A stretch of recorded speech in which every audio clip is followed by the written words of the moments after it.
Jokowi, perusahaan Cina dapat keistimewaan luar biasa. Inilah kerugian terbesar ekonomi dalam sejarah ekonomi itu di nikel dan batu bara itu. Karena diberikan, jadi habis solusi tengah itu.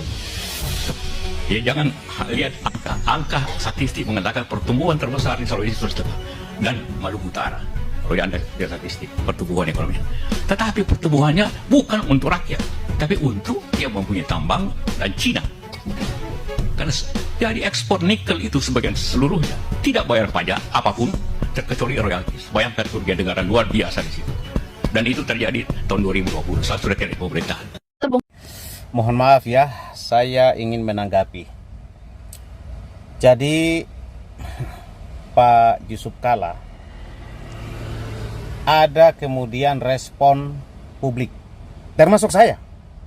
Saya dengar di warung kopi, di beberapa tempat saya ngopi di Aceh ini, ada yang mengatakan begini, kenapa Pak JK tidak berbicara seperti ini, tidak bersuara seperti ini? Kalau memang Bapak tahu, kalau memang Bapak mengetahuinya dan paham pada saat Bapak menjabat sebagai wakil presiden di era Presiden Jokowi di awal-awal periode pertama. Satu, ada yang berpendapat begitu, ada yang bertanya begitu, termasuk saya. Mohon maaf. Tentu yang bisa menjawab ini tiada lain dan tidak bukan selain beliau sendiri, Pak Yusuf Kalla. Kedua, saya secara pribadi memahami dalam arti begini. Mungkin Pak Yusuf Kalla pada saat itu, saya coba nih ya memahami ya, tapi belum tentu seperti itu kan, karena beliau yang harus menjelaskan. Mungkin pada saat itu beliau tahu, paham, tapi sebagai wakil presiden menjaga ketenangan publik, menjaga kedamaian publik. Karena kalau beliau langsung bersuara pada waktu menjabat sebagai wakil presiden, mungkin akan terjadi kehebohan, keributan, dan akan berefek kepada suatu situasi sosial yang mungkin akan bergejolak, dan itu akan mengganggu masyarakat secara umum. Mungkin pertimbangan beliau begitu.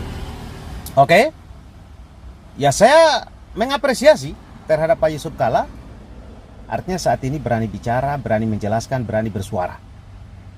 Saya memahaminya juga ini tiada lain tidak bukan mungkin karena melihat masyarakat sudah pada bersuara dengan adanya media sosial ini, sudah pada berani. Saya juga berharap terhadap pejabat-pejabat, mantan presiden kalau perlu, mantan wakil presiden yang masih ada, termasuk mantan-mantan pejabat negara yang lain. Katakanlah sejujurnya apa yang salah di negeri ini. Bersuara sekarang. Bagi saya itu masih bagus daripada